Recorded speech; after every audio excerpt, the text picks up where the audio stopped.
I used to believe hard work and loyalty meant something. For 5 years, I gave everything to the company and to Clara. Late nights, skipped weekends, endless faith. She was my anchor, or so I thought. That morning, I walked into the office with a box of documents, humming like any other day until I heard laughter, her laughter, from Nathan's office.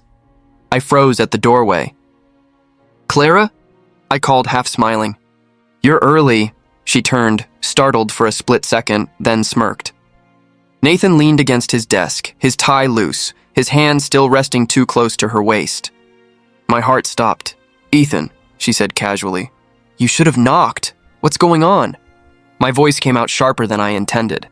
"Why are you in his office?" Nathan grinned like it was a joke. "Relax, Cole. We're just talking about the new position. Clara's got great potential." My chest tightened. "New position? You mean the one you told me I'd been shortlisted for?" Clara crossed her arms. "Well, Nathan thought I'd be a better fit." "You've been too." "Cautious lately," I laughed. One of those bitter, hollow laughs that hurt more than crying. "Cautious?" "I trained you for that role, Clara. Every report you turned in, every project you presented, half of that was my work," she shrugged. "Then you should have spoken up. It's not my fault you like staying in the background." Nathan chuckled. "She's ambitious, Ethan. You should be proud of her." I took a step closer, my fists trembling. "Ambitious? She's your employee, and my girlfriend." Clara's eyes flickered, then she smiled coldly. "Not anymore." The words hit harder than I expected. "What do you mean, not anymore?" She tilted her head. "Come on, Ethan, you've always wanted stability." "I want growth." "You play it safe, I play to win," Nathan smirked. "You can't blame her for choosing a better future." I stared at them, disbelief turning into rage. "So that's it? You cheat, steal my promotion, and I'm just supposed to applaud?" Clara sighed dramatically. "Don't be childish. You'll find someone else. Maybe someone who actually likes boring men." I felt the world blur around me.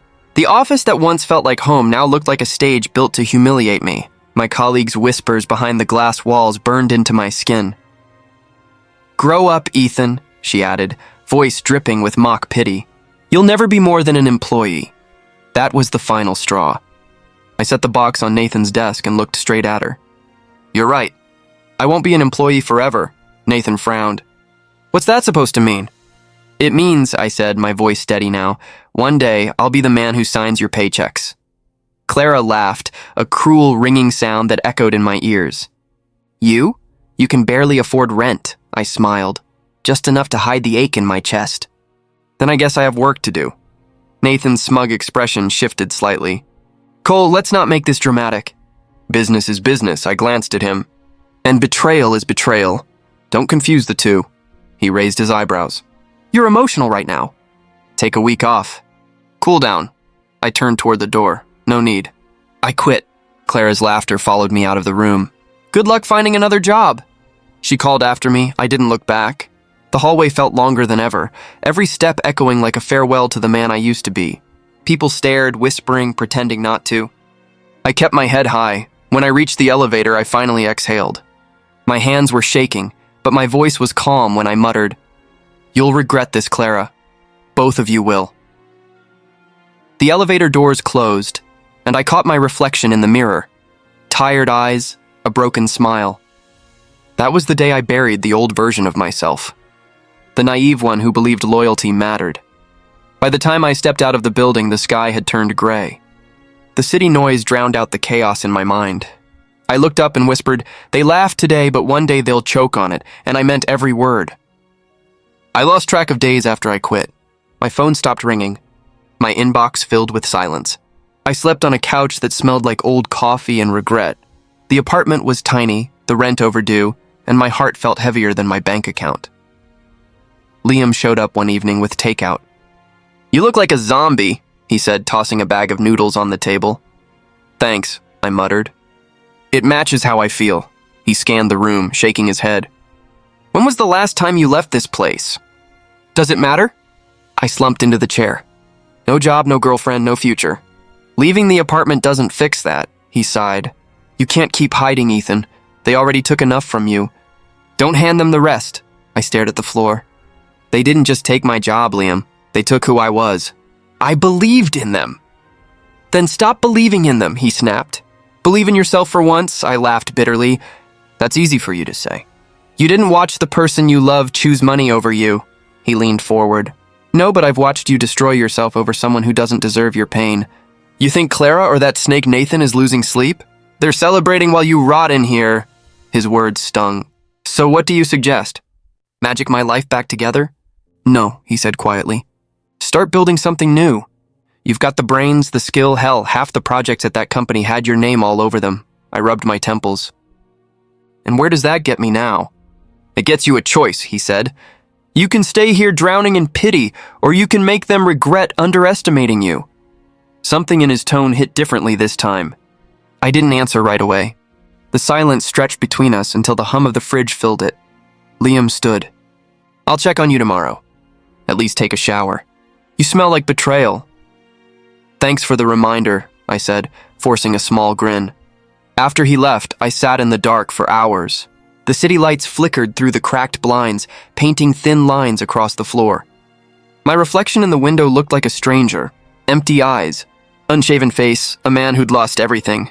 I whispered to myself, this isn't who I am. The words barely made it past my lips. But saying them out loud felt like a start. The next morning, I woke up before sunrise for the first time in weeks. I brewed stale coffee, opened my laptop, and stared at a blank screen. Where do I even begin? I murmured. My phone buzzed. A message from Liam. Still alive? Barely, I replied. A second later, another text. Then start acting like it. Remember what you told me once? You said real strength comes after failure. Time to prove it. I smiled faintly. That idiot always knew how to get through to me. I opened a new document and started typing ideas. Small business concepts, freelance plans, anything that could bring in money. Most of them were trash, but the act of writing made me feel alive again. Hours passed before I realized I hadn't thought about Clara or Nathan once. My coffee had gone cold, but my mind burned with something new, resolve. When night fell, I lay on my back, staring at the ceiling. The cracks looked like roads branching into the unknown. For the first time, the idea of starting over didn't terrify me. I'll rebuild, I whispered to the dark. From nothing if I have to, my voice steadied. And when I do, they'll see the man they tried to break standing taller than ever. That night, the old Ethan died quietly, without tears or farewell. In his place, someone new began to breathe, someone unafraid to start again. When you hit rock bottom, there's only one direction left, up. I didn't have a plan, just hunger. Every day I woke up with that same voice in my head. They laughed at you. I spent hours scrolling through job boards, sending applications that no one answered. Then I saw an email from a familiar name, Maya Torres. Hey Ethan, the message read. Heard what happened. You didn't deserve that. If you ever want to talk, I'm here. I hesitated before replying. Talking won't change anything, I typed, then deleted it. Instead I wrote, coffee tomorrow? The next day I met her at a quiet cafe downtown. She looked surprised but relieved. You actually showed up. I needed a reason to shave, I said, half smiling. She laughed softly. Good start. You look alive again. I'm trying, I admitted. Doesn't feel real yet. She studied me for a moment. You were one of the best employees there, Ethan. Nathan's loss, not yours. Tell that to my empty wallet. Then let's fix that, she said, leaning forward. I have a few contacts. Small businesses looking for project managers. Nothing fancy, but it's a start, I blinked. Why are you helping me? Her eyes softened. Because you helped everyone else. You just never helped yourself. I didn't know what to say. I don't have the confidence I used to. Then borrow mine, she replied. For now. That conversation changed everything. Within weeks, I landed my first freelance contract, organizing marketing for a small startup. The pay was terrible, but it was something. Every night I studied business management online. Finance lectures replaced sleep. Liam called me crazy. I called it healing. One night, Maya called. Still alive? Barely, I said, laughing. But I finished 3 modules and 2 client drafts. That counts as progress, right? Progress? That's obsession. But I like it. Her voice made the exhaustion fade a little. I keep thinking about them, I confessed. Nathan and Clara, I want to forget, but I can't. You don't need to forget, she said quietly. Just use it. Let their betrayal be the reason you build something better. Her words stuck with me. I stopped working for approval and started building for power. Months passed. Clients multiplied. My small freelancing gig turned into a team of 3, me, Liam, and Maya. We worked out of my apartment at first, living on instant noodles and caffeine. Liam groaned one night. Man, if I see another spreadsheet, I'm throwing my laptop out the window. Then I'll dock your non-existent salary, I said. Maya laughed. Don't threaten the only guy who fixes your Wi-Fi. Fair, I said, grinning. For the first time in years, I felt alive. But every late night brought that same memory back. Clara's laughter, Nathan's smug grin. I wasn't over it. I was transforming it. Liam caught me staring at the company's logo draft one evening. You still thinking about her? I nodded. Not in the way you think. I'm thinking about the day she'll hear this company's name and realize who it belongs to. He smirked. Petty. I like it. Maya gave him a look. It's not petty. It's purpose. Her voice grounded me. You really think I can pull this off? I asked. She smiled. You already are. You just don't see it yet. I leaned back in my chair. The apartment was silent except for the hum of our computers. I thought about how far I'd fallen and how far I could still climb. Every night I told myself the same thing before sleeping. They took everything from me once. Never again, and slowly, piece by piece, I started to believe it. 3 years passed since I slept on a couch and fed myself instant noodles. Cold dynamics had a strange ring to it when people said it out loud. Sometimes I would hear our name on a podcast, and my chest would tighten like it always had when Clara laughed.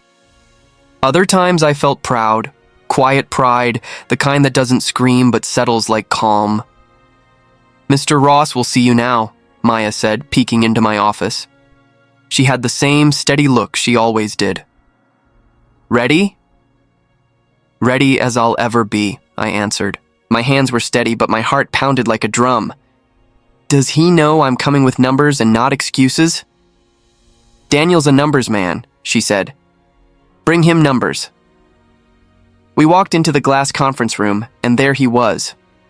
Daniel. Ross, older than me by a decade, suit tailored to a fault, eyes that missed nothing. He smiled like a man who'd already decided I was worth his time.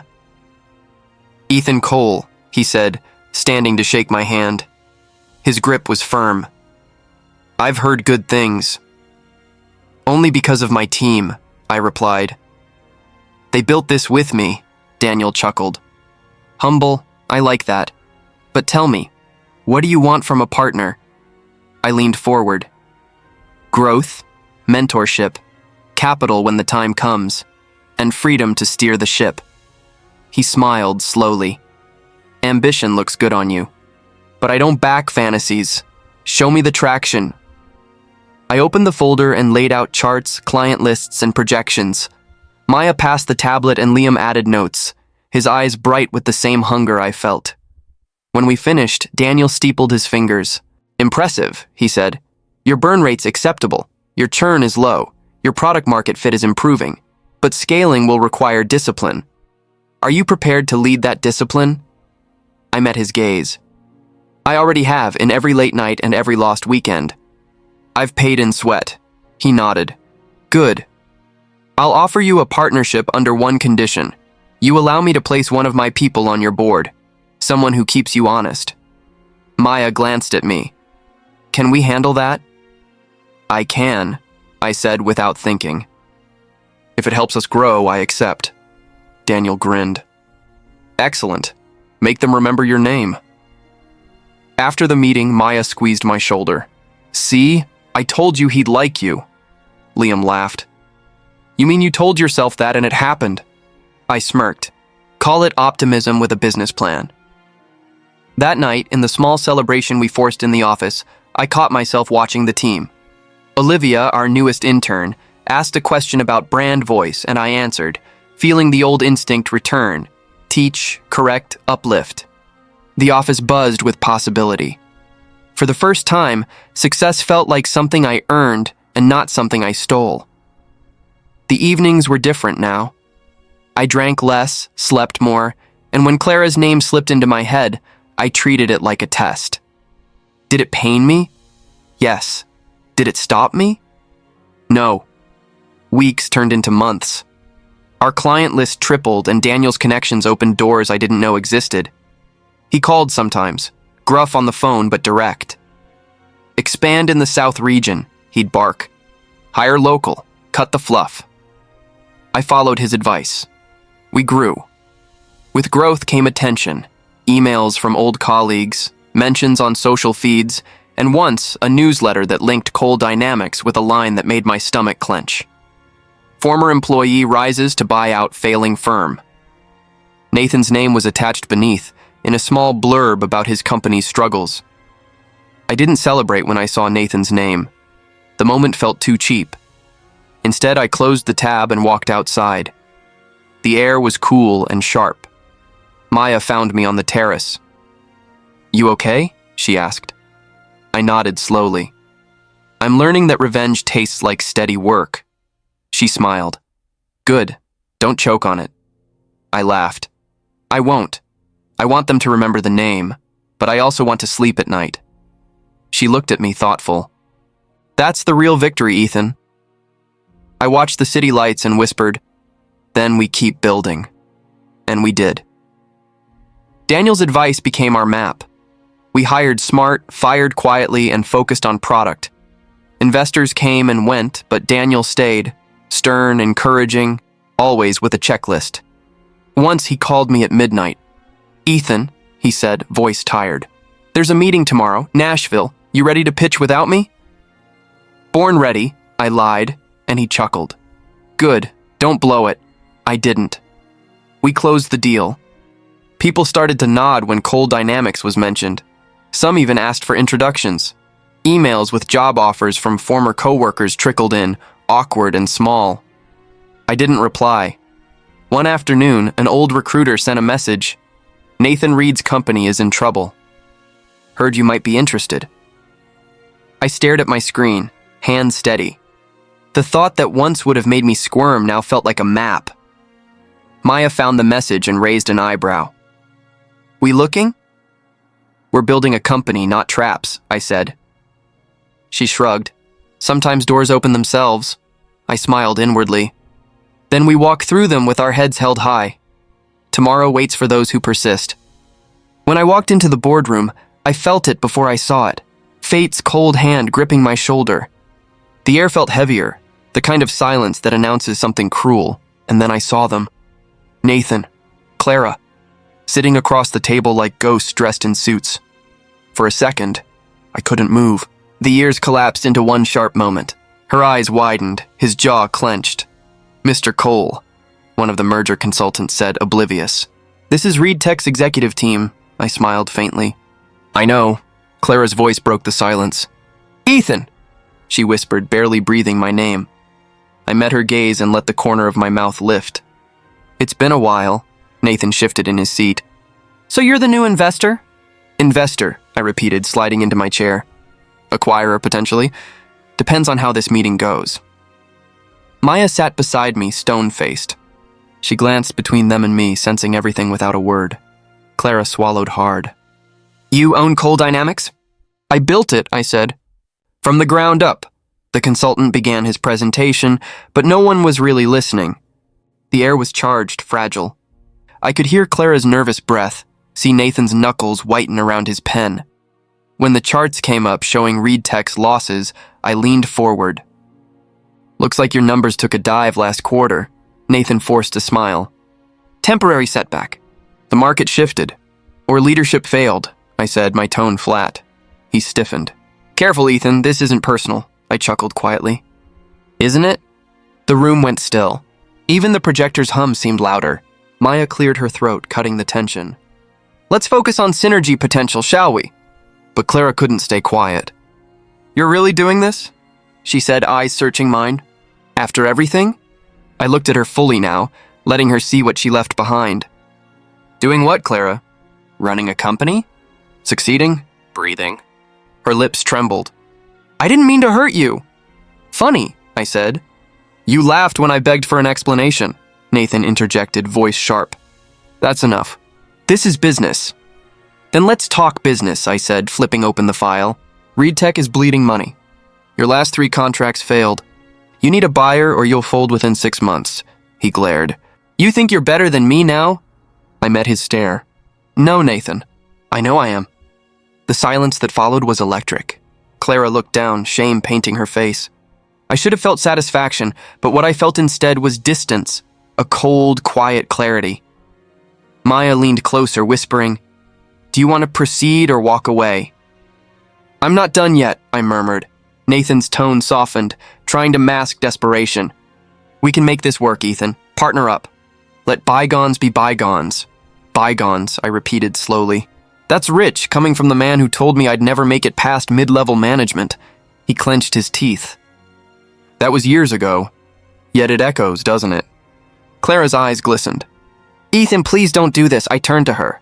Do what? I'm offering a business deal. You came to me, remember?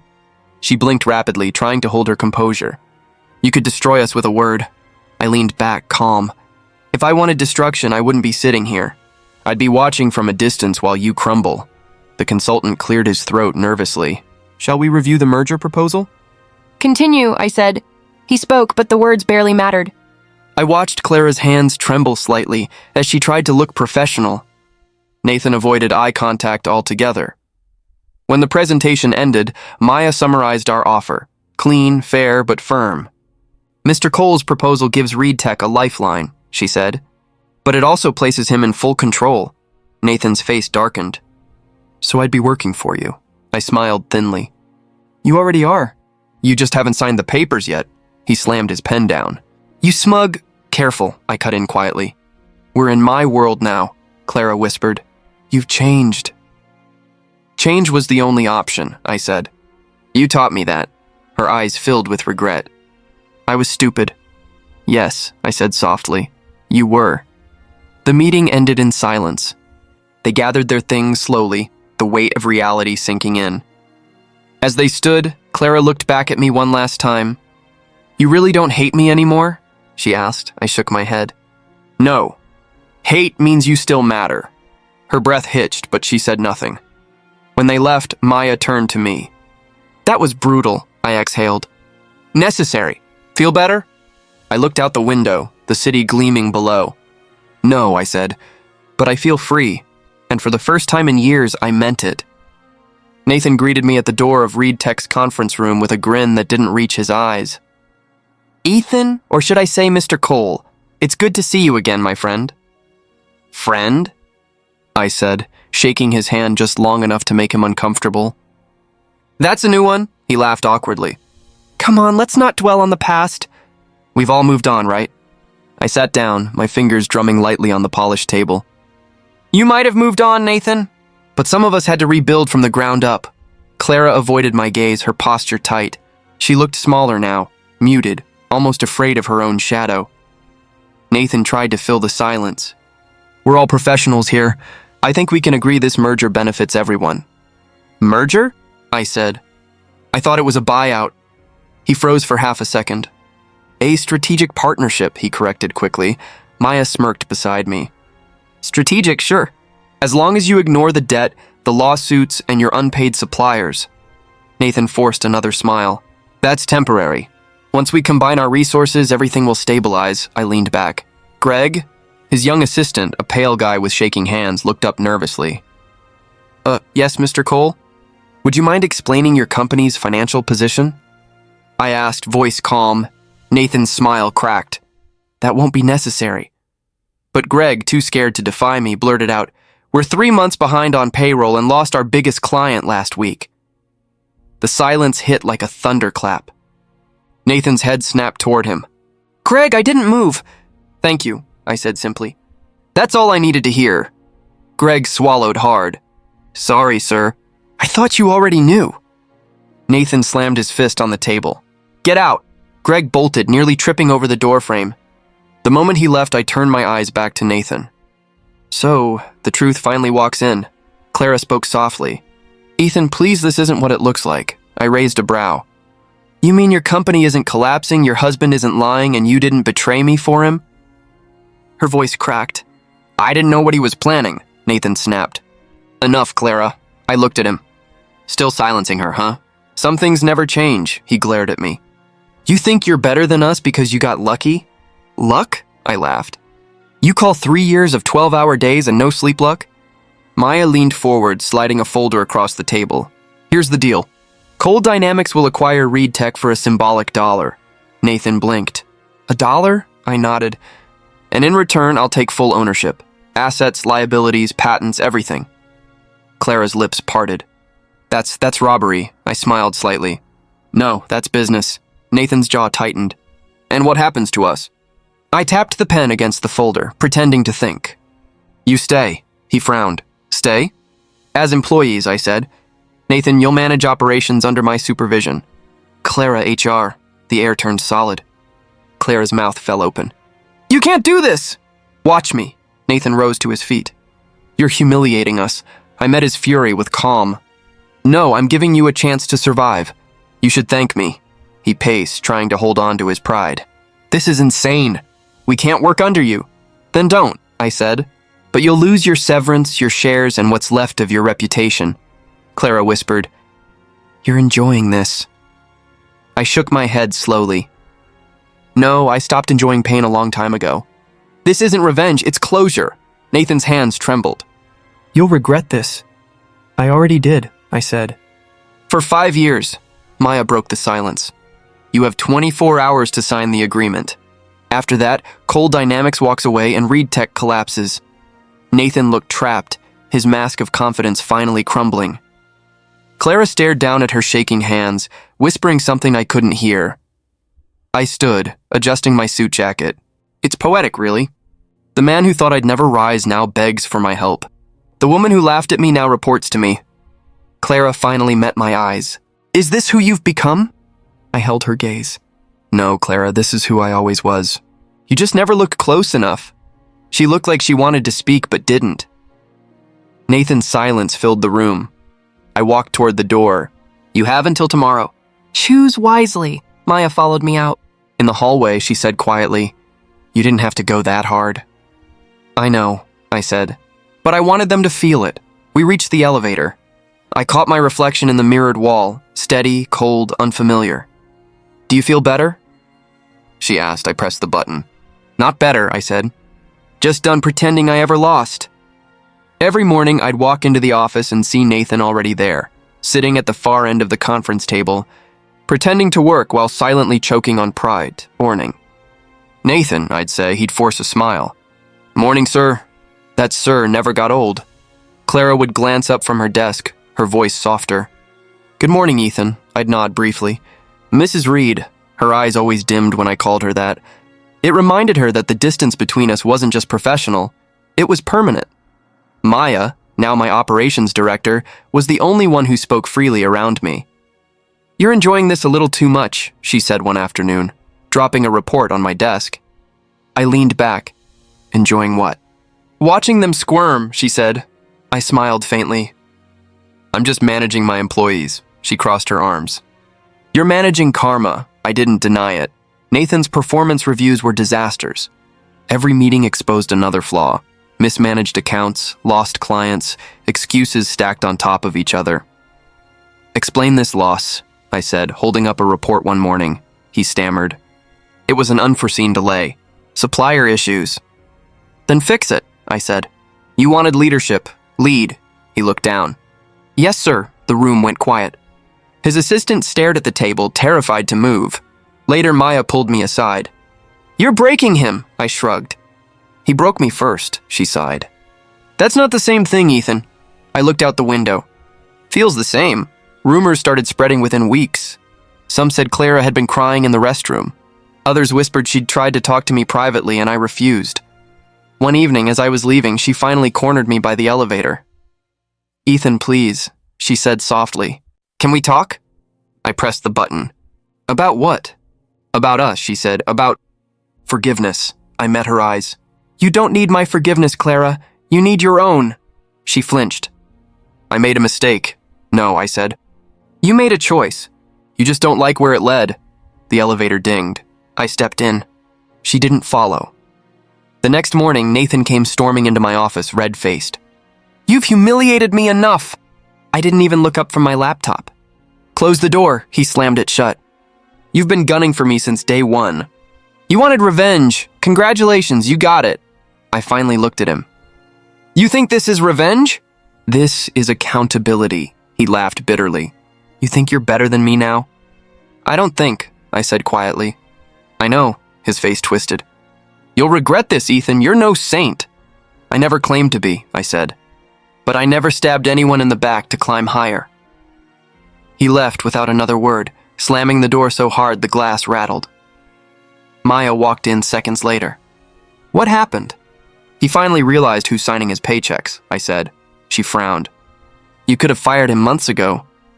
I could have, I said, but that would have been mercy. She leaned on my desk. You keep saying this isn't revenge. So what is it? I looked at her for a long time. It's balance. For the next few weeks, their downfall became impossible to hide. Nathan's arrogance faded to silence. He avoided eye contact with everyone, even Clara. She, on the other hand, tried to play the part of a professional, smiling, polite but hollow. One afternoon, I overheard two interns whispering near the break room. Did you hear? She begged him for another chance. Who, Clara? Yeah, he didn't even look at her. When they noticed me, they froze. I said nothing and walked past. That night, Maya came to my office again. You've proven your point, she said softly. You've already won, I rubbed my temples.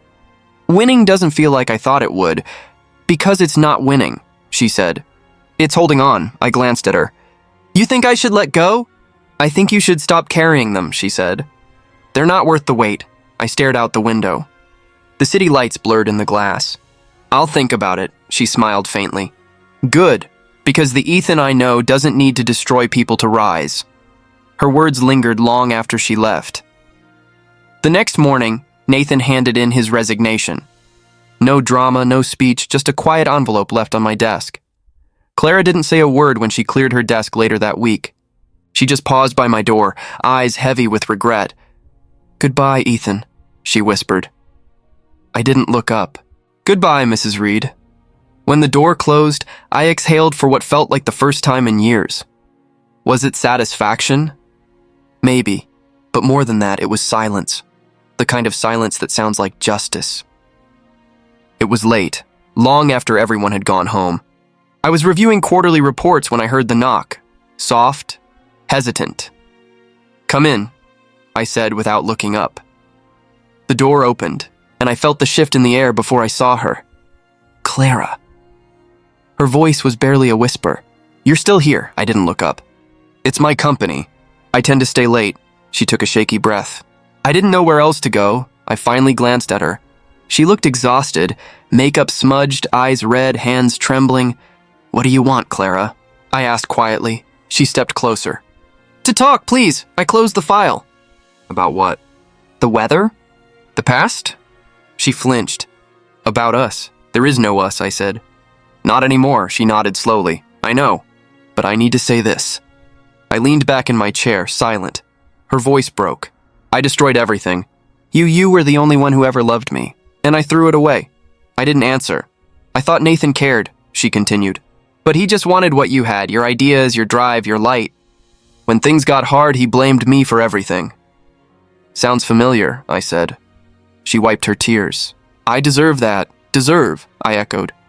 You think this is about punishment? Her lip trembled. Isn't it? I shook my head. No, it's about truth. You showed me who you really were, and I finally believed you. She stepped closer, her voice trembling. I was scared, Ethan. Scared of losing control. You were too good, too kind, and I was selfish enough to mistake that for weakness. I met her eyes. You laughed when I begged for honesty, Clara. That's not fear. That's cruelty. Tears fell down her cheeks. I hate the person I was. Then stop being her, I said simply. She looked down. I've tried, but every time I see you, I remember what I ruined. Silence filled the room. The clock ticked behind me, steady and unbothered. Finally, she whispered, Do you hate me? I thought about that for a long moment. No, I said. She looked up, surprised. You don't? Hate takes energy, I said. And you don't get any more of mine. Her tears came harder now. Then can you forgive me? I stood walking around the desk. She stepped back instinctively, but I stopped just short of her. I already did, she blinked. You did? I nodded. Not for you, for me. Carrying the past kept me chained to it. Forgiving you cut the rope. She covered her mouth, sobbing quietly. You're stronger than I ever was. Maybe, I said softly. Or maybe I just learned what strength really means. She looked at me like she wanted to say something more, but the words wouldn't come. I should go, she whispered. I nodded. You should. She turned toward the door but paused. Ethan, thank you. For what? For not hating me, she said, her voice breaking. For being the man I couldn't appreciate when I had him. I watched her go. The door clicked shut behind her, leaving only silence. For a long moment, I stood there, staring at the faint reflection of myself in the window. The man looking back wasn't the broken boy she'd once laughed at. He was free. Maya's words echoed in my head from weeks ago. Don't let revenge consume you. I finally understood. Revenge had burned out long before tonight. What replaced it was peace.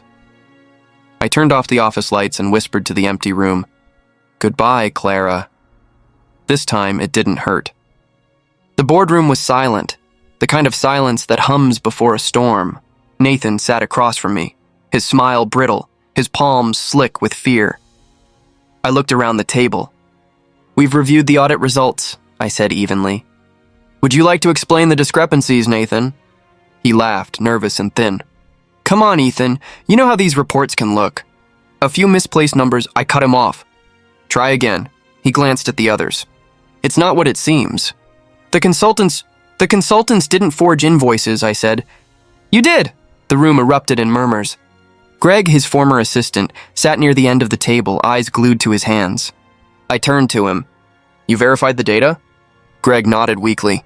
Yes, the money trail leads back to Nathan's personal account.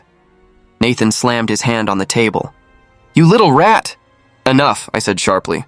This isn't a negotiation. He turned to me, his voice trembling with rage. You think you're better than me? You wouldn't be here if it weren't for me! I met his stare. You're right. You were the lesson I needed. The chairwoman cleared her throat. Mr. Hale, the board has voted. Effective immediately, you're terminated. Legal will proceed with charges. He looked around the room, desperate. Ethan, don't do this. We can work something out. I leaned forward. You already did this to yourself. Security stepped in. Nathan froze, disbelief written across his face. You're enjoying this, aren't you? I shook my head. No, I'm just watching consequences catch up. They took him by the arms. His voice echoed as they let him out. You'll regret this. The door shut. Silence again, only this time it felt clean. Maya exhaled quietly beside me. You okay? I nodded, though the answer didn't come easily. I thought I'd feel something. Satisfaction, maybe. And you don't? She asked. I stared at the door. No, just done. She smiled softly. That's better than revenge. That's peace. I didn't answer right away. The board began to disperse. Papers shuffled, chairs scraped, and soon it was just Maya and me. She placed a hand on my shoulder. You've come a long way, Ethan. Letting go doesn't mean losing. It means choosing freedom. I let out a long breath. Funny, I used to think power meant control. Now I think it's the ability to walk away without hate. She nodded. Exactly. As I gathered my notes, my reflection caught in the glass wall. Older, calmer, no longer haunted. Remember when you said I'd get lost chasing revenge? I asked. Maya smiled faintly. You didn't get lost. You just took the long route, I chuckled. The scenic one, apparently. We stepped into the hallway. The office buzzed with quiet productivity. My company, our company, moving forward. Outside, the sky stretched wide and clear. I felt the weight lift piece by piece. Maya glanced at me. What now? I live, I said simply. Not for them. Not for what happened. Just for me, she grinned. Finally, I smiled back. Finally. As we walked toward the elevator, I thought of the boy who once stood broken in Nathan's office, humiliated and furious. He'd wanted revenge more than air, but the man walking out today didn't. He wanted peace, and he had it. The elevator doors opened with a soft chime. I stepped in and looked at Maya. You know what's funny? What? Winning doesn't feel like I imagined. She tilted her head. How does it feel then? Quiet, I said. Like the noise finally stopped. The doors closed, sealing away the ghosts behind me. For the first time in years, I didn't feel the need to look back. The elevator doors opened to the top floor, and I stepped out into the world I'd built. The morning sun spilled through the glass walls, catching the gold lettering on the door, Cole Dynamics headquarters. My name, my legacy. Good morning, Mr. Cole, a cheerful voice called. I turned and saw her, Olivia, the new intern. She looked barely 20, clutching a stack of folders like they weighed more than her dreams. Her nervous smile reminded me of someone I used to be. Morning, Olivia, I said. First week going okay? She nodded quickly. Yes, sir. I'm just still trying to find my place, I smiled faintly. I know that feeling. She hesitated, then asked, Can I ask you something? Go ahead, she glanced down. How did you make it? Everyone says you started from nothing. I leaned against the railing. They're not wrong. I started with a broken heart, an empty wallet, and a fire that wouldn't die. Her eyes widened. That sounds painful. It was, I said quietly. But pain's a good teacher. It shows you who you are. She looked thoughtful. So you just worked harder? I chuckled softly. Not just harder, smarter, and I stopped waiting for someone to tell me I was good enough. She nodded slowly. That's hard. It is. But here's something I wish someone had told me back then. Don't let anyone decide your worth. Not a boss. Not a lover. Not even life itself, she smiled. I'll remember that. Good, I said. You'll need it, the intercom buzzed. Ethan, Maya's voice came through, warm and steady. You're going to miss the sunrise again. I laughed. On my way, Olivia tilted her head. You watch the sunrise? Every day I can, I said. It's a reminder that endings don't last forever. She looked inspired. You make it sound easy. It wasn't, I admitted. But someday you'll understand. I left her with a reassuring nod and walked into my office. Maya was already there, leaning against the window, coffee in hand. The city stretched out below us, painted in gold and pink. Still giving speeches to interns? She teased, I smirked. Only the ones who remind me of me, she handed me a cup. You're mellowing out, Mr. Cole. Maybe I finally learned how to breathe. She studied me for a moment. Do you ever think about them? Nathan, Clara? I took a sip. Not really. They were part of my story, not the ending, Maya smiled. That's growth, I laughed. Or old age. We stood in silence for a while, watching the sunlight climb higher. I could almost hear the echoes of my past, the shouting, the betrayal, the endless nights of rebuilding. But they felt distant now, like ghosts that had lost their power. Funny, I said quietly. I used to think revenge would fix me. Turns out it was success that healed me. Not the kind you can measure in money, but in peace. Maya looked at me. You didn't destroy them, Ethan. You outgrew them. I nodded. Yeah, and that's the best kind of victory. The city came alive beneath us. Cars honking, people hurrying, dreams beginning. I looked at it all and felt something I hadn't in years. Contentment. Ready for another day? Maya asked always, I said. This is just chapter 1 of a new story, she smiled. Then let's make it a good one. As the sun flooded the office with light, I thought of where it all began, heartbreak, betrayal, failure, and where it led me, here. Standing tall, free. My story began with pain, but it ended with peace.